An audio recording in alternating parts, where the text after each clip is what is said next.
Non mais c'est un véritable scandale. Je suis choquée par la méthode. Écoute bien. Une conférence internationale à destination des développeurs de logiciels, qui s'appelle DevTernity, a été prise la main dans le sac, comme on dit.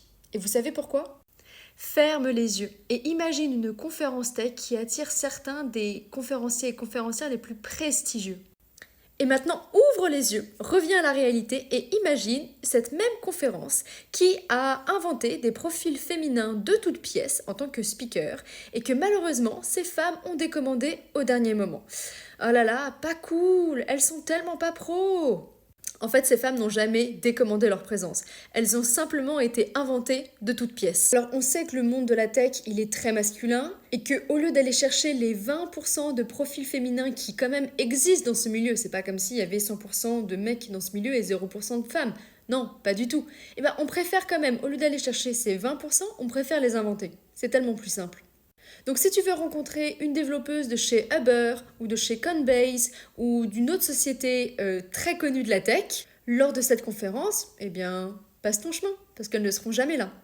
Tu ne verras sur le programme que la photo d'une femme qui a été créée entièrement par une intelligence artificielle. Donc évidemment, la tech a du bon, mais la tech peut évidemment causer du tort lorsque ce sont les mauvaises personnes qui l'ont entre leurs mains. Donc je remercie Gergely Rose qui a une newsletter spécialisée dans la tech et qui a révélé cette supercherie, même ce mensonge, hein, clairement. Mais bon, ça démontre qu'il y a encore beaucoup de travail à faire dans ce milieu, ça démontre que chaque vidéo qui est postée à ce sujet est absolument nécessaire. Donc abonne-toi si tu veux t'investir dans la tech ou si tu veux soutenir plus de diversité dans ce milieu. Chaque femme est indispensable pour changer les mentalités dans ce milieu. Et sachez qu'avec cette phrase, ça ne veut pas dire que c'est un combat contre les hommes, à aucun moment. Juste l'objectif est d'avoir plus de mixité et de diversité et qu'à la fin de la journée, qu'on soit un homme ou une femme, on soit traité exactement de la même façon et qu'on n'ait pas besoin d'inventer une personne de toute pièce, quoi, pour faire venir du monde et faire payer du monde pour des personnes qui n'existent pas.